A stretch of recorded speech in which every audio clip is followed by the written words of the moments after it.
Now I'm going to introduce Carolyn Phillips. We're extremely happy to have her come and join us, and I will tell you that this is what inspired us to get this going, is we thought we've got to get this woman out here, so let's put together a program and we'll get Carolyn to come. She is a national leader in the field of assistive technology, accessibility, disability, and inclusion. She has been working in the field for over 25 years and actively contributes to innovative research, education, and service delivery.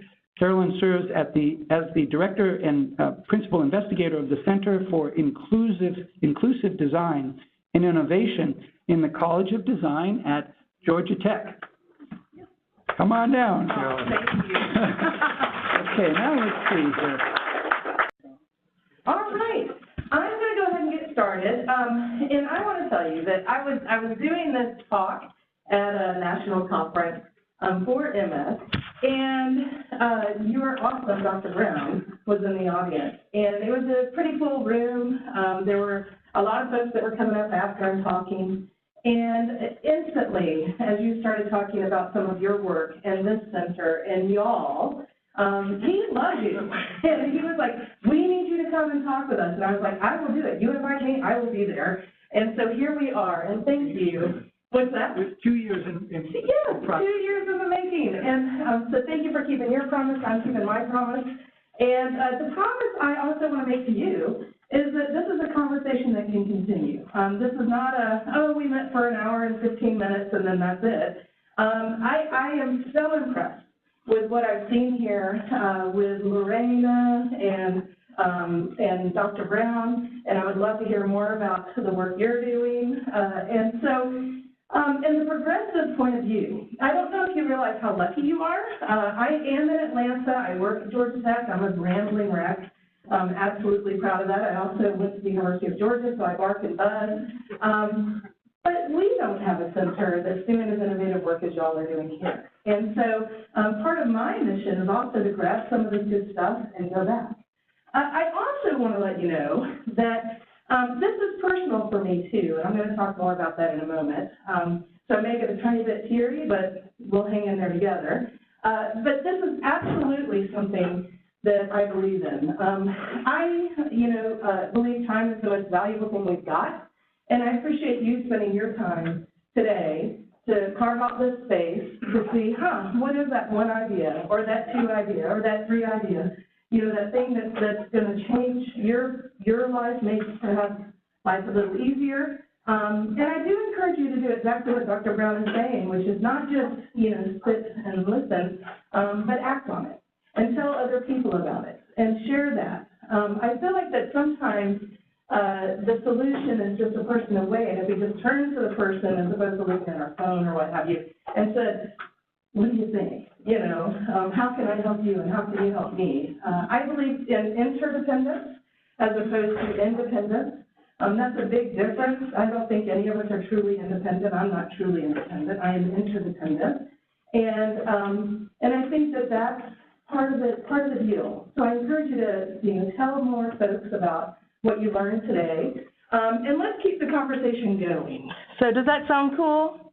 Yep. All right, good. So welcome. And thank you for making this time and hanging out in this space with us today. The work that I'm going to be referring to, some of it has to do with the Assistive Technology Act program. You have one of the best Assistive Technology Act programs in the country at the University of Washington over at WASAP. You've got Alan over here and Maria Kelly. And I encourage you to get to know these folks. Alan's speaking in a little bit, the director, after he's going to be talking after me. So Tools for Life is the name of our Assistive Technology Act program in Georgia. You can actually go on our website and grab some solutions. We have an app finder, and it's really focused on specific tasks and specific needs that you may have. So wayfinding or getting around, right? Shopping, what's the best app for that? There's 2.5 million active, apps. We don't give you 2.5 million apps. We give you like the 3 best for reading, the 1 best for, shopping or what have you. So what we have done is we've actually got peers around the country, a lot of them within the Assistive Technology Act programs, that are sending us lists, and so you can actually get that.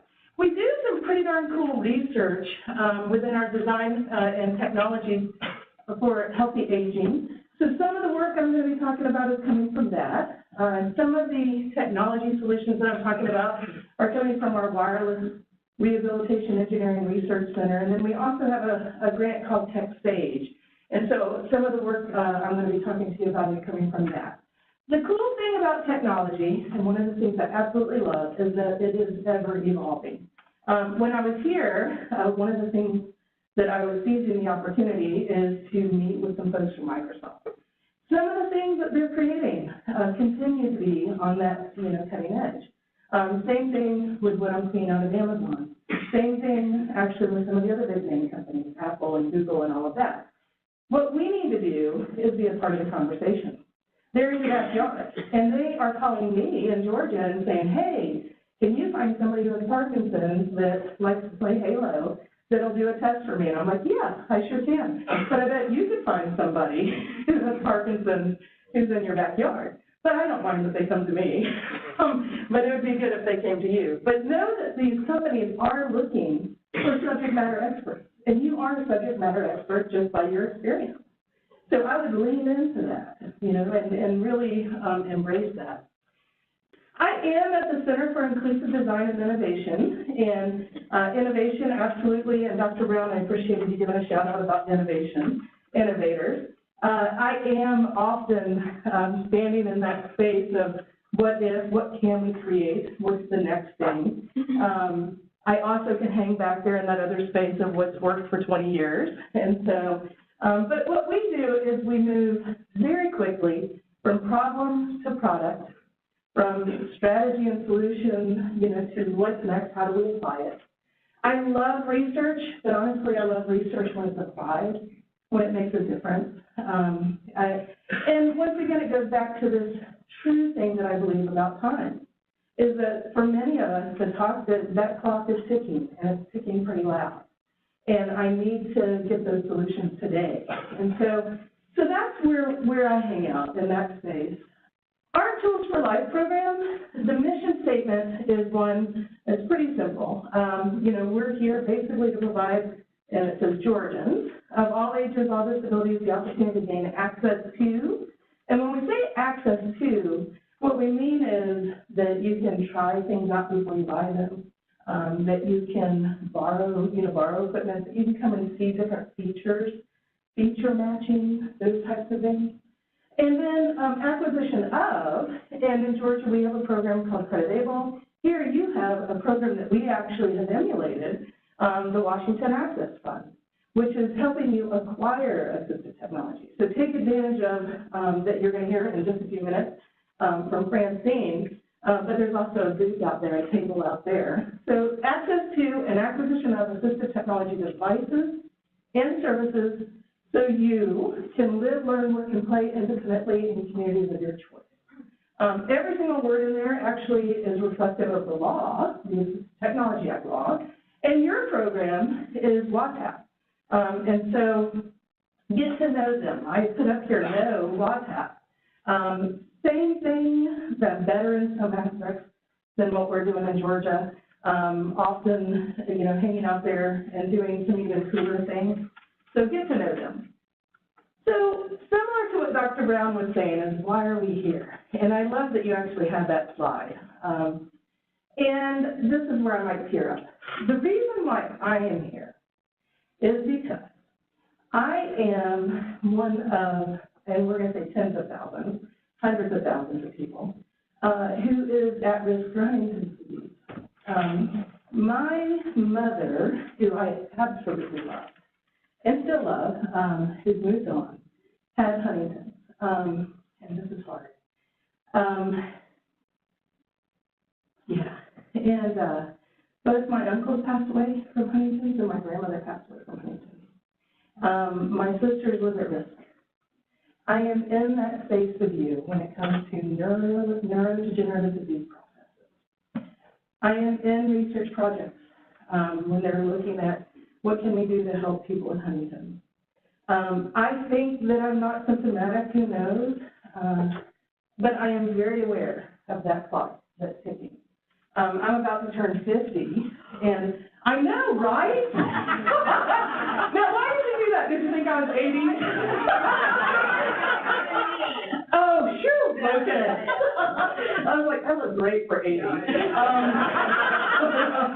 Yeah, so that was good, thank you. But I'm about to turn 50, and honestly, I am so grateful that I still can feed myself, that I still can walk, and I still can fly out here and come see y'all on a Saturday morning, you know? I don't take it for granted, but I also know that the time that I have, I need to spend in making everybody's life better, right? Because I have for whatever reason, this unique perspective of the importance of time, and that we can close gaps, and that we can create more independence and greater independence, but maybe greater interdependence through technology. Now, some people in my family, cousins, who are also at risk for Huntington's, have gone on and they're doing research in Huntington's. They're neurologists, they're geneticists, all that. I went the technology route, the engineering, the assistive technology route, because I remember my mom saying, and she said, you know, technology gives me hope, and I need a lot of hope. You know, that there wasn't a cure, there's still not a cure. There's still not truly, in some ways, an effective treatment. We can treat some of the symptoms. But technology gives, you know, that kind of hope in a daily, daily way. It absolutely kept my mom and dad very connected. My mom and dad love to take showers together. I kind of think that's how I was conceived, probably. In the shower. I love to shower. Who knows what that's about? But there's something really cool, about that, knowing that about my parents. And so some of the solutions that we have to come up with need to be customized to you. So person-centered is the other piece that's really important to me. And making sure that those solutions are, what you need. So one of the things, when I'm going out and helping people in an individual way, and I'm like, what's important to you? I got to tell you that a lot of people wouldn't have thought, oh, my parents taking showers together up until the last few months of them being together was important. So the bathroom, we modified so they could both be in there, right? We had multiple shower heads so they could both get clean. That's important in a shower. We had automatic soap dispensers. We had communication boards laminated. My mom would point to, it was a beautiful thing to be able to hear them, and here they were able to do this independently, they were interdependently. And my mom, I could hear it because she would point to the laminated communication, and she would say, tell me the story of, and my dad would tell the story, right? Tell me how we met. Tell me why you love me. Wash my hair,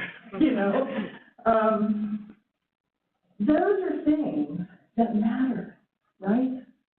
And it's a combination of high-tech solutions, of making sure that that floor was warm so that my mom was not too cold, and the high-tech innovation that we help get financed through an alternative financing program.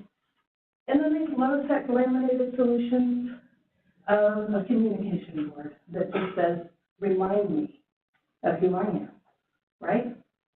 So I encourage you to think bigger about what's important to you. What are those things that maybe you thought you gave up but you didn't have to or you don't want to?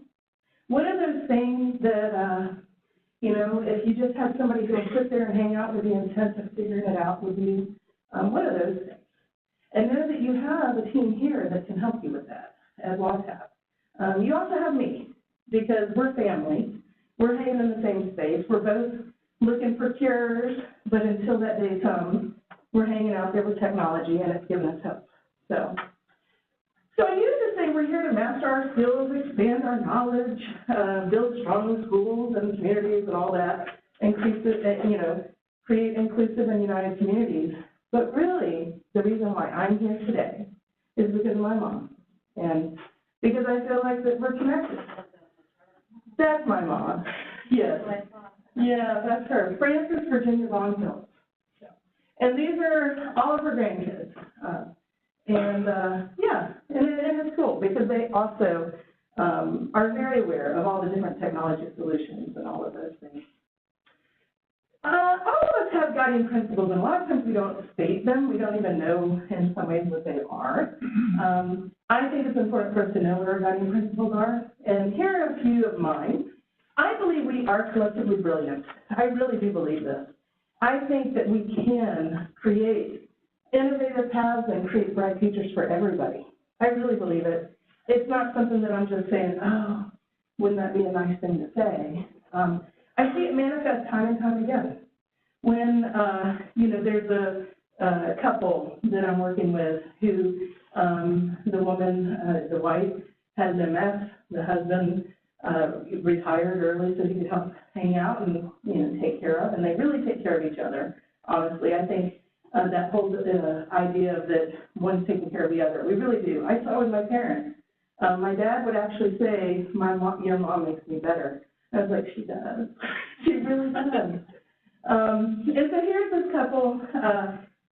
He said, I miss eating dinner with my wife, as opposed to having to feed or, any of that. It changes the dynamic when you're sitting there and you're just feeding. So there are automatic feeders that are out there, right? And so sure enough, that simple, could be expensive, but simple technology has once again made them dinner companions, where they flirt and they talk and all of that, as opposed to, do you want peas now? Okay, wait, here's the meat, okay, as opposed to a task. And so those kinds of important things, right? Simple, simple technologies can be expensive, but we can figure that out. We've got to think, act, live from a place of abundance. I don't let people necessarily hang in that space anymore with me about, oh, it's too expensive. I'm like, is independence too expensive? No, we can figure it out. Is home modifications too expensive? We can figure it out. As I said, you're lucky. There are a lot of states that I would go to, and I couldn't say, you have Washington Asset Fund, or you have a reuse program, or you have any number of other ways to get the technology, right? So figure these things out. Dream big, and let's figure things from a place of abundance. We've got to focus on abilities. A lot of times we're focused on what we've lost instead of what we could gain if we think about it differently. There's a lot that we can gain. Gaming, for example. Some of the people that I'm helping and that my team is working with, I've got an amazing team in Georgia. They get the importance of let's figure out solutions so that people can continue to game, right? Let's figure out solutions so people can continue to read and listen to books. Let's figure out solutions so people can turn on their own lights, all of that. So focus on abilities, and you really do have the power to make the difference in somebody's life. Doing what Dr. Brown said, which is not just letting the information stay with you, but share it with somebody else. Share it with somebody else. Change versus progress. Bob Phillips, my dad, used to say this.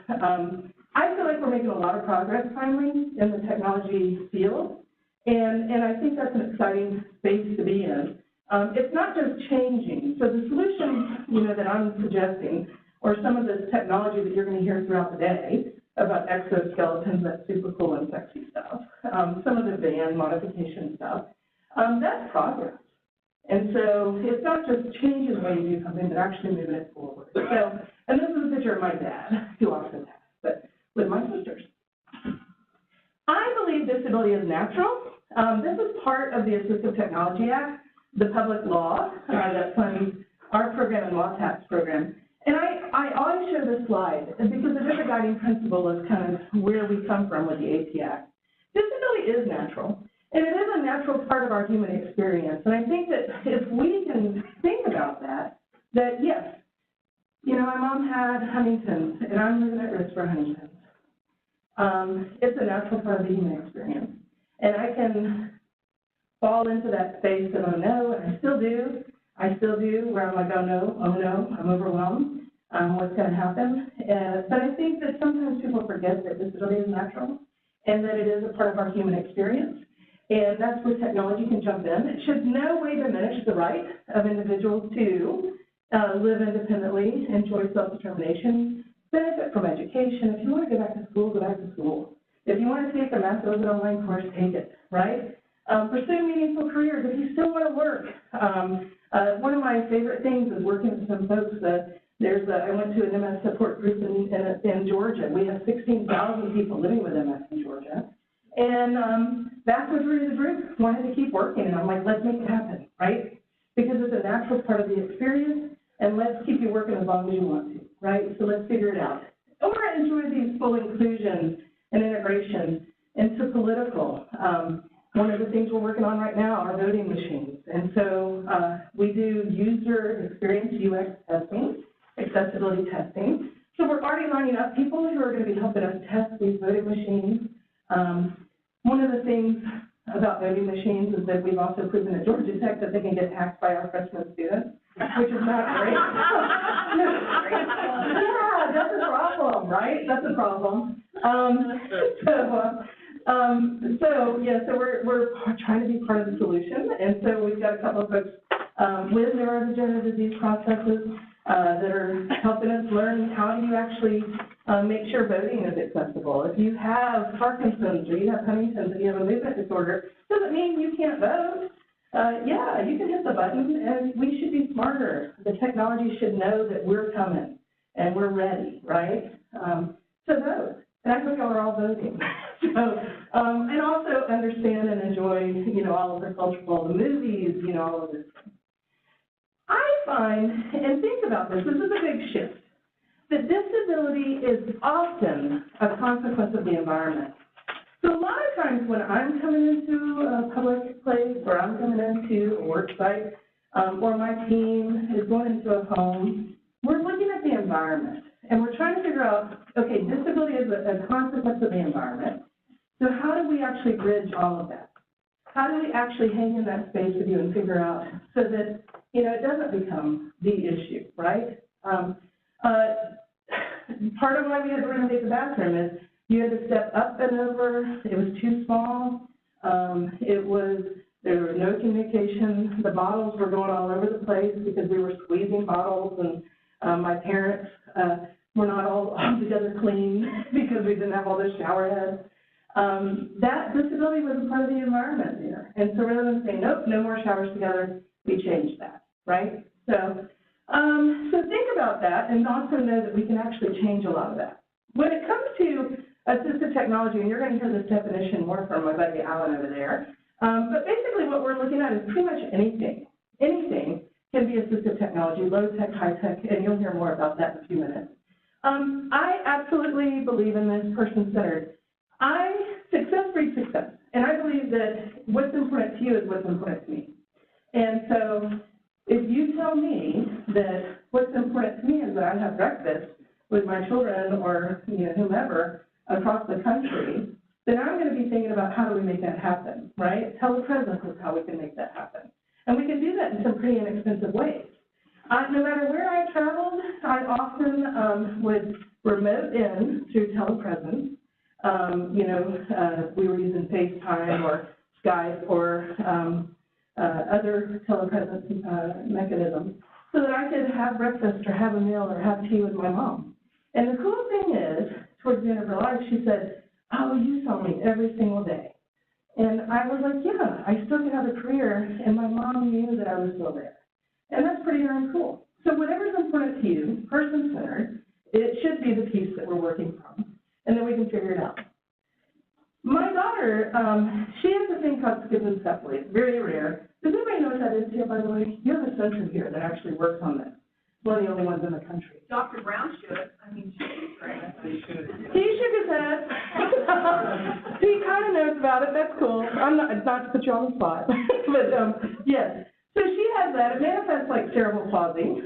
She uses a speech device. She first will vocalize with you, and then it presents also like left side hemiplegia, so her left side is affected. She still plays soccer. When she first got to the U.S., she really had a tough time walking. Now she's running. She's, controlling everything in our house with her Alexa. I didn't realize that she could do that. I came home and Taylor Swift was like booming and coming off the Alexa, and I was like, how did that happen? I thought it was like a bug with the, with the Echo. And sure enough, it was my daughter using her speech device to say, you know, Alexa, play Taylor Swift at level 10, which is so loud. And so anyway, there's a video here. If you want to click on that, you can actually see the video. This is what I mean, that y'all are positioned uniquely in your city and in your state, because they're listening. Amazon is listening. Meera actually has worked with that amazing Amazon team, and they continue to make evolutions. They have a new thing, a new little widget, an app that's Tap It, and it's basically helping people with communication issues still be able to control the Alexa with a show, with the Echo show. That's pretty darn cool. They're also paying attention to movement disorders, and that's something they're interested in, right? So independence, seize it, let people know, here are my gaps, here's where we need technology to be. So check that video out. There was also a commercial that was made by Apple, and Meera was in that. It's called Girl Talk, and it's featuring how she uses her communication device to talk with her friends and do other things, which is cool. And to flirt with boys. And tell me, no, I'm not cleaning my room. And I'm like, yes, you are. And yeah, so that's good, all kinds of communication. So moving from problem to product, there are design competitions. One of the things that we want to do in collaboration with WATAC is maybe host a design competition here and have y'all come and actually let's figure out where are the gaps with technology. If y'all would be willing to do that, I would do that. I would come, and we could figure some of that out. Because as I said, you're subject matter experts. Not everybody is on the journey that you're on. And so where can technology grow? Where can it develop? So Dr. Brown, we'll be in more conversation about that. And what I mean by that is often we'll have students come who are developing amazing ideas.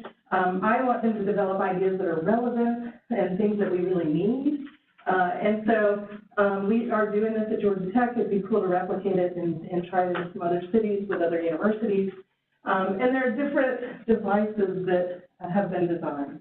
How many people have an idea for a solution already? Like you're like, this is where technology is failing, or this is what needs to be developed, or this is, okay, so a few of you, that's cool. So let's talk more. Yes, so that's good. Some of the trends that I want to make sure that you're paying attention to, trends of convergence, meaning that there are multiple solutions that are coming together on a single device. This iPhone, when I was in 8th grade, I used to dream about being able to carry something around in my pocket that I could speak to, that I could write with, that would remind me that I have a flight in 3 hours, that would help me with any number of things finding my way, that now exists. And I think that we often don't even know that the solution may be in our pocket. It may be an app that we need to download. It may be something that's already built in, and a lot of people don't realize that. One of the things that I have a tough time with, and a lot of people, you know, with Huntington's or MS or what have you, is paying attention, because there's so much going on, right? There's so much going on. And so, so this is Microsoft Seeing AI. It's a free app. How many people have it? Okay. So Microsoft Seeing, and I know my accent is weird. Good job, and good spelling. So S-E-E-I-N-G, and then AI, artificial intelligence. So what this does is it can read. Increase of universal design is bring your own technology, customized reading levels, convergence. The future is contextual, GPS and technology, ads on the internet, social media. So what that does is that it actually makes it so that text can become instantly accessible to us. Reading can be very hard for me, and I remember it was difficult for my mom because physically she had a tough time holding a newspaper or holding a form that she was supposed to sign or fill out at the doctor's office. Sometimes she would get confused with some of the language because she was fatigued. And I think that there's a fatigue factor that people don't realize. We're tired. And, you know, having something that bimodal input, that's what this free app does, is you can see the words, but you can also hear them. That's bimodal input. And what that means is you're probably going to understand it. You'll probably remember this slide if nothing else I said, because you heard it. So convergence, customized reading level. We are at a place where all the companies that I've mentioned are now working on ways to customize your reading level. If you're tired, right, and you're trying to understand this complex document or something, you can actually customize that reading level to a 3rd grade level, or a 2nd grade level, or a 5th grade level. And so that's technology that's coming. Being able to, you know, the future is contextual. Using GPS, ways that makes a difference. If you, some of the people that I've worked with that have MS and Parkinson's or Huntington's speech sometimes becomes an issue. It can become an issue. And so using a speech device, don't be afraid of these things, you know, using that speech device. But what you can do is use it with GPS, global positioning, right, systems that exist. And it can tell where you are. And then, for example, if you go to the same, I'm going to say Starbucks because I use that example all the time, but let's say, I know you have like 100,000 coffee shops here. So Clean and B, there's one that I was at the other day here. It would remember that that's where I go, and this is what I order. And rather than me having to explain everything, I could just go in there, I could hit the speech device that says I'm going to have chai tea, you know, 12 ounce, blah, blah, blah, which is nice to be able to have that. So anything that we can do to save energy for you, anything that we can do to create that level of independence. It can tell if you're at the movie theater, right? It can actually bring up the movie selections, right? So think about that, and think about the independence that comes when you are telling your own story, when you're able to order your own stuff, and using technology in a way that makes sense. You know, the mainstream absolutely is where we are, is moving, rather than everything having to be an add-on or something that's an addition, looking at mainstream solutions, looking at how can we make devices smarter, how can I make that sink smarter, why do we have tubs that overrun, why do we have water that's too hot? None of that makes sense. Some of the folks that I'm working with have a difficult time telling temperature with water, you know, and so, you know, we can figure these things out and making sure that actually it's built in. We encourage companies, and I encourage you to encourage companies to do this, make it a mainstream solution. Out of the many examples that are out there, you'll find that there are a lot of examples of evolution. Something that used to be in our community for years for people with learning disabilities, I have dyslexia, and word prediction. It's something that's been around for 30 years, word prediction. What it means is that as you type, that actually predicts your words. It's not word completion, it's actually using your words, the words that you actually use, so it's customized to you. And that is what we're seeing embedded now in a lot of text, a lot of writing. So it's smart, it's really smart. So turning that on, how many people actually have that turned on your phone right now? Okay, how many people want that turned on your phone right now? Okay, so that's something that also your WhatsApp team can help you with. Also thinking about what's built in, reminders. When I was talking about GPS, this is why this is so helpful. I can set reminders very easily on my phone, just holding, if you have an iPhone, you can do it with other phones too, and I can just say, remind me to go to the airport in an hour. Okay, so she's going to remind me to go to the airport. What it can also do is I can make it so that it's related to my home. So when I go by my mailbox, remind me to check my mail, right? When I go by, you know, a friend's house, I could say, you know, remind me, you know, at this point, remind me to stop in and see my friend. If I'm going by a grocery store and I need to get some things, I could say, if I'm going by that grocery store, remind me to stop and get blah, blah, blah, blah, blah. So thinking about how we can use this in a way that also is related to GPS and context. It's a lot of ways, I think, that can make your life a lot easier. So Google Now, something once again that's built in, that's open to everybody. I was working with a gentleman who really wanted to be independent. He loved to travel, and his family was like, oh gosh, you know, how are we going to actually keep him independent and keep him traveling? They didn't really want to do it because they had all this fear around it. And I'm like, he can do it, he can do it. He had a neurodegenerative disease process going on. So we turned on Google Now, and then it linked with a calendar. And it allowed for him to be aware of doctor's appointments, reservations, things like that. So he was using the technology altogether. It also works with his email. Now keep in mind that you have to also know what you're giving up with technology sometimes. So that's a lot of privacy that's now going to Google. One of the conversations that we're having with some of the big companies is around ethics and what are you doing with the information? And could we do gradation when it comes to what I'm telling you and all of that when it comes to personal information? So here's how this helps though. So he wanted to go to Nashville, Tennessee. He's flying from Atlanta. His flight got diverted because there was a storm, which often happens, especially lately. And it's good there's no climate change issues. So we have storms stomping through Georgia all the time now. I'm like, what did we do? But anyway, so he's trying to get back to Atlanta. And his whole family, you know, they're kind of like, oh my gosh, Carolyn says it's going to be fine. And I was like, it is going to be fine. I promise it's going to be fine. His plane got diverted, actually ended up in Birmingham. And so when he landed, he turned on his phone. Google Now actually said, oh, we see that your flight was changed. Do you want to get to Atlanta? You know, press yes or no. And he's like, yeah, I do. So he presses yes, and it goes ahead and he gets booked on the next flight to Atlanta. He was one of the only people that actually ended up in Atlanta. A lot of people ended up having to drive from Birmingham or what have you. And I was like, phew, success.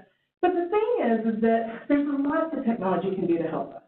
And sometimes we have to take a risk. I believe there's dignity in failure. There are times that we're going to mess up, and it's okay. And so, you know, but don't compromise your independence just because of some fear when we have some technology that can actually help us. So Google Now is one of those examples. Speech recognition, absolutely, just like you were saying. What's your name? Christine. Christine, just like Christine was saying. Speech recognition is our friend. That is absolutely where things are headed.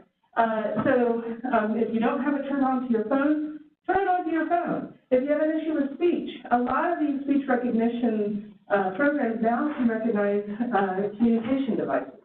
So when we can use speech, we can do all kinds of things when it comes to independence. Which is pretty incredible. Communication, there's all kinds of things that we want to communicate, all kinds of things we need to communicate, things that we want to say that may not seem as important to some people, but they are very important to us. And so I encourage you, if communication is one of the issues, there are folks that can help out. There are technologies that can help out. There used to be out of the reach, but now there's over 1,000 different communication apps.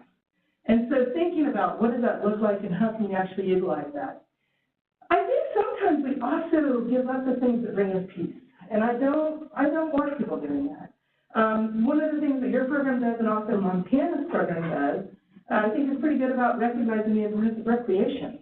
So things like this power fish and trigger finger. So if somebody's hunting, you know, they can actually use this trigger so that it can straighten out so that they can actually shoot a gun if they're a hunter. I'm not a hunter, so I don't know much about that.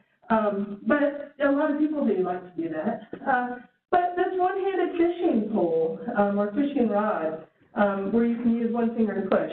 Maria Kelly actually is the one who turned us on to some of that technology, not the trigger thing, but the fishing rod. So paying attention to some of that. Gaming, accessible gaming, as I said, all of that. Amazon Echo still continues to lead the market, but there are things that are coming out with other companies. And it's amazing what you're able to control in your environment if you actually know about these. There are all kinds of light bulbs that are coming out, switches that are coming out that are actively connected and they're ready for the Amazon Echo. Things like that would be these hue lights. In my house, we have it connected so you can change the lights. We can do any number of 16 million colors. There's something also to light. How many people are having a tough time sleeping? There's some research around that if you start to change the light towards the end of the day to an amber or something like that, then that can help when it comes to sleeping. Now, I don't have research, I don't have that study, I haven't done that study, but I know that some people are telling me that does help. Who knows? I don't know. So what does it look like if we can control the environment and change the lighting and all of those things? So pay attention to some of those things. The OrCam, this is a very expensive piece of technology, and it's something that if I was presenting with Maria, I would say, Maria, tell them about the OrCam. Your WATAP program actually has this. It's not something I'd run out and buy, but it is something I'd pay attention to. Because when I first started at Georgia Tech, there was a guy I met named Thad, and he had this little device attached to his glasses. He used it to identify people that he had met. He had a tough time remembering everybody's name. He used it to identify where he is, so it was wayfinding, you know, what street am I on, those kinds of things. He actually was using it to read, you know, documents way ahead of anybody else. Google Glass is actually what kind of came out of that. They're expecting Google Glass to come back in a bigger way, and maybe it's called something different. But this is where some of that's headed. These wearable technologies, these things that give us information about the environment. What would it look like if you actually could have something that's attached to your glasses that would help you remember how we met? You know, Christine had that good idea about teriyaki, and I could say, yes, okay, Christine said that. It could also help us in multiple ways when it comes to cooking or other things, you know, reading directions, so that we don't have to give up everything. So I'm not recommending this. Please don't hear this as a recommendation. But here it says pay attention to this trend. And so, Maria, would you agree with that? Yes, if you want to try it, we have one in our lending library. Yes, very good. So there are also things like this. Now, I'm a snuggler. I love to snuggle. And I actually, this technology makes a lot of sense. My mom was a snuggler, and there are times that she's like, oh, I just want to be held, right? I just want that hug. And this pea jacket can actually help with that. And who knows, it may just be that people in Georgia like to snuggle, I don't know, but maybe this is something that would also help you. What it does is it compressor that gives you this deep touch. It's a vest you wear. It's connected to an app, and the nice thing about the app is that it gives us analytics. And so in one of the clinics in Georgia, the neurologist is paying attention to the app and the analytics. So what time of day are you needing that kind of, you know, touch? He's only doing this with just a few folks. It's like 5 people. He's just curious about a study to see, you know, is there a connection here between that making you feel better or endorphins released? What's going on and how is that helping? So the pea jacket. No, this is on the market. Yeah, the study is more about how is that really helping us. But this is actually out there. Do y'all have a pea jacket too? They do. Y'all are lucky. We don't in Georgia. I'm going to swing by your lab. The Kubi is one of those things that I actually use to keep in touch with my mom. It's basically telepresence. You use a iPad, and you can actually control it remotely. I could do this remote into the kitchen or into the dining room anywhere in the world, and I could actually control it. I could look all over. So I could see, you know, oh, has Zoe eaten yet? I could look down at the bowl. I could see who else was in the room. So pretty cool. So pay attention to this type of technology. Once again, I'm not recommending this. I'm just giving you the idea that these solutions are out there. So if you're missing somebody and you want them to come visit, and they can't come visit every day, well, telepresence, it really does make a difference. It really does. So pay attention to that. 3D printing. We were over at your Makers Lab yesterday over at the University of Washington. You have a very fancy Makers Lab.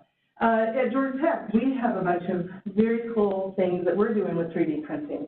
Pay attention to this trend too, because some of those one-offs are not getting funded anymore. But it doesn't mean we can't create it. It doesn't mean that we can't create something and print it out so that it could help you turn on the water if you have a problem with mobility, or it could help you open a door that you may have that's a unique thing. It could help you do any number of things.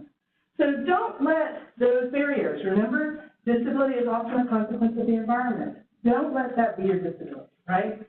So paying attention to all of those things. Safety in the kitchen. This is just a simple solution, but there's multiple ones that are out there. Actually, I can see remotely if our stove is on and off. So gaming, all kinds of cool solutions. This is yoga-inspired game that you could play. The app finder I told you about, Waze, all kinds of cool apps when it comes to wayfinding. I used Waze to get here this morning. There's all kinds of no-tech and low-tech solutions too. I am one of those folks. How many people go out and they actually, and there's a word for this, what's the word where you put the rocks up? Okay, never mind, it's not a test. We stack rocks. So, I'm one of those people that love stacking rocks. And so I can do that. There's something peaceful about that to me. I've done that all over Washington State and in Moab and in other countries. I'm one of those people, if you're walking and you're like, who stacked those rocks? It might be me. And I have no idea why. I think I was Native American in the previous life. Who knows? But anyway, I can also do that in an app, which is cool. So figuring out how can we use these natural things that relax us, and then how does that transfer to technology? Time and time again, we can do those kinds of things, and it's just a matter of thinking outside the box, if you will. So Zen Garden is the app that I was telling you about. It does relax me. I have a little Zen garden in my backyard. It's tiny. And so there's something about that little sand and the raking and all that. I can do that with my fingers on my iPad too. And I think it does calm. It does calm. It brings calm. So thinking about some of that. All kinds of shopping apps. Check them out. Things that can even tell you, there are some fancy refrigerators out there now that can tell you, hey, you're out of this, or you need to pick this up at the store, or what have you. So check some of those things out.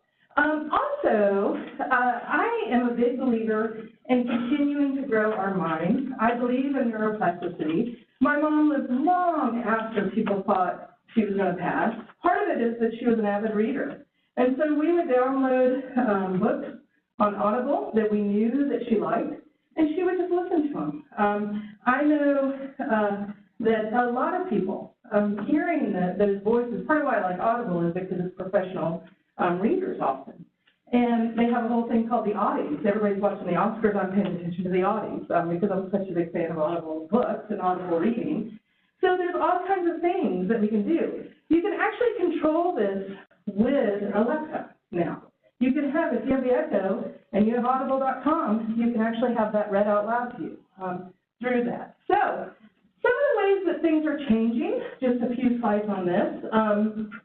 We are moving more towards wearables, where we're able to control things, having information, jewelry, shoes that actually tell us about wayfinding, all of that. You're going to hear it more. Who's the speaker that's going to be here talking about the exoskeleton? That very cool stuff. There's a lot to pay attention to when it comes to exoskeletons. Robotics. We're finally getting to where robotics, the price is starting to come down, but actually it can help. And this is an arm that was actually at the Consumer Electronics Show. And it's one of the first that actually can go above the head. A lot of times with robotic arms, it can only hang out here because otherwise it would be out of balance. So we're making big changes here. We're making some progress. So pay attention to that. Simple environmental control. This is actually from Energizer, and they're basically environmental control that you can remote in, just like I'm telling you. Like I have something like this hooked up to the stove at my house where I can turn off the stove remotely, and it's nice. So having that kind of cool electronics control, each of these will actually, you can control it, each of those little plugs. The example here is actually working with Google, but it works with any of them. So, hey, Google, turn on the fan, and you have a fan connected to a specific slot. This is, pretty cool where things are headed and the price is coming down. This is a mirror that gives you all kinds of information. You can have it, the example that they were showing, and you could be in the restroom, and it could tell you your schedule for the day, it could remind you to take your medicines, it could tell you to look pretty or handsome or whatever. I wouldn't mind a mirror that says, you look good, or brush your hair. That might be good. I forget to brush my hair all the time. So that's what mine would probably say. But, you know, it gives you some context and gives you some information. So when we're talking about where things are going, it's an exciting time. It's a very exciting time. This is just a simple alerting system that can let friends and family know if you're okay or not. Basically, if somebody wants to know if you're okay, are you okay? And it'll light up, and then you just touch the button. That means you're okay. That's pretty cool. Now, honestly, my mom, we would have driven her crazy because she had 3 daughters and 6 grandkids that would have been saying, are you okay? Are you okay? So just pay attention to some of that, but that's one of the things that's coming out. Just, you know, making sure. If you don't hit the button, then what it does is it then alerts people that you've assigned, and it's an app.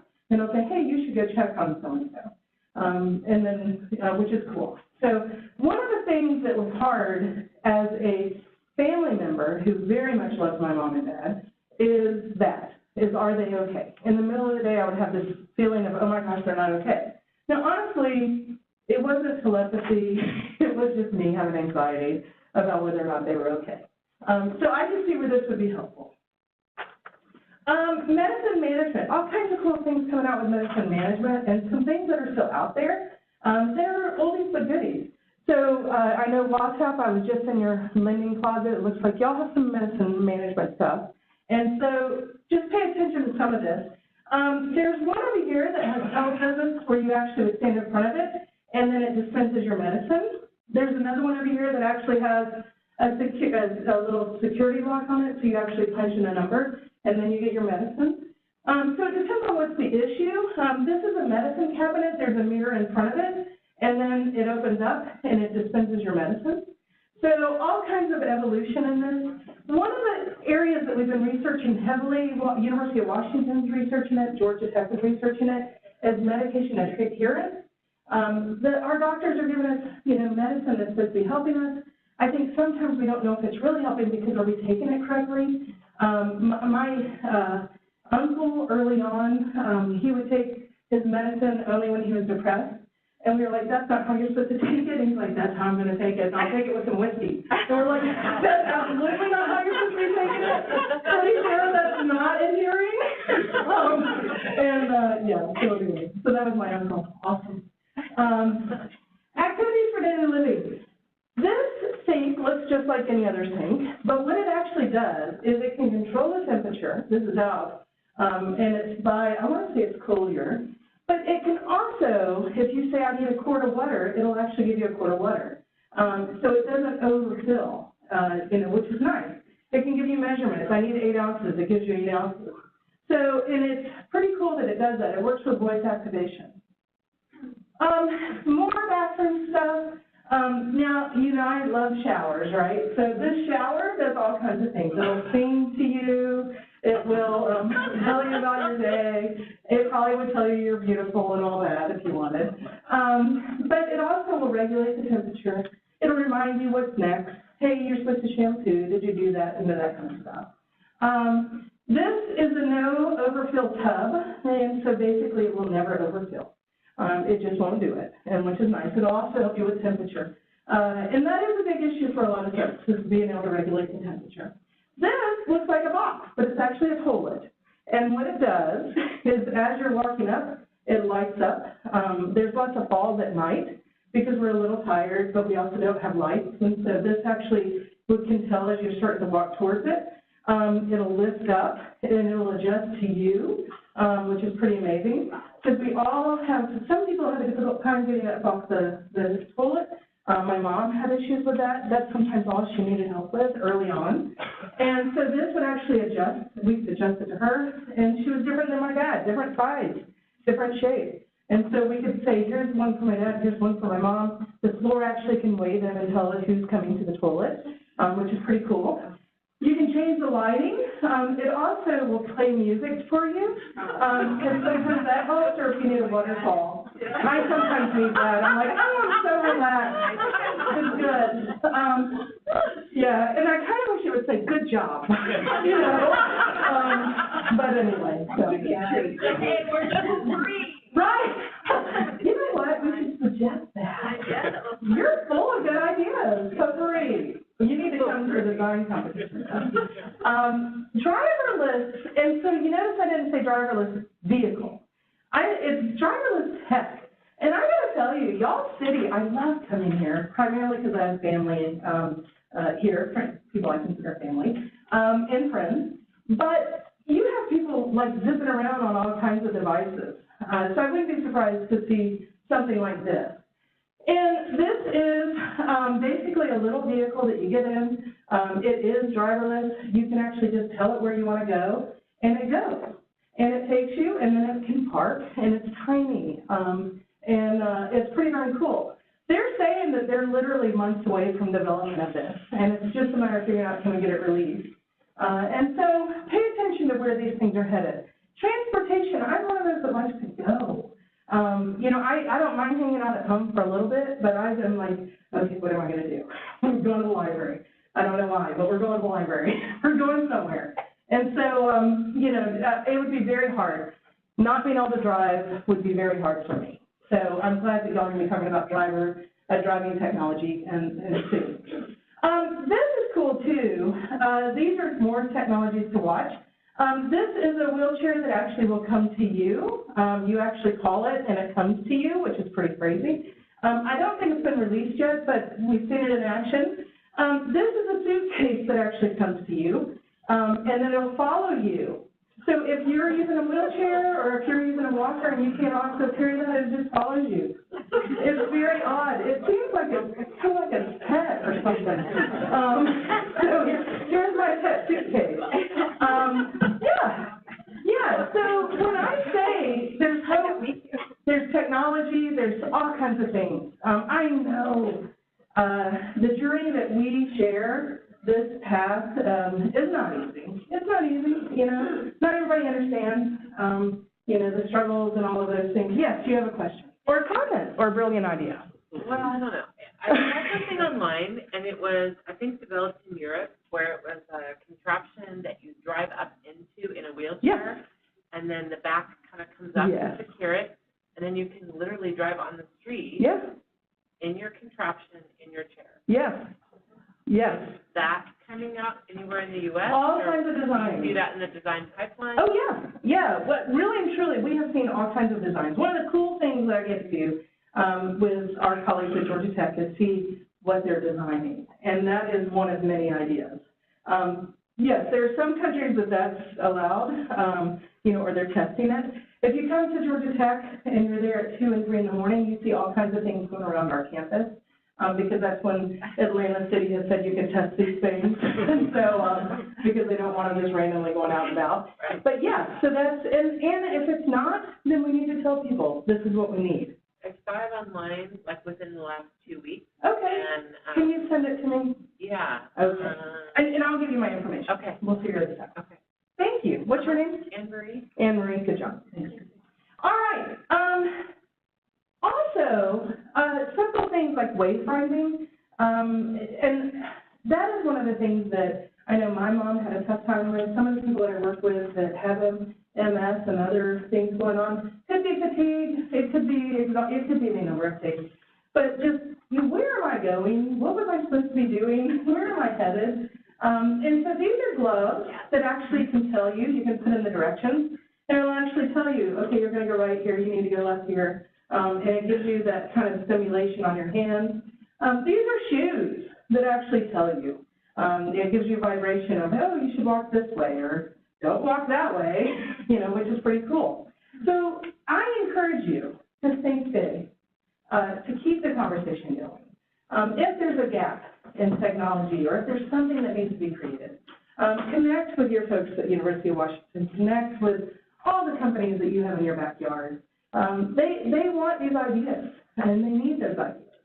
All right, so as I wrap up, I just want to tell you how much I appreciate you allowing me to be here. I have, as I said, an awesome team that I work with. Here are their Bitmojis, and happy to keep the conversation going. So thank you very much for this opportunity, and enjoy the rest of your workshop.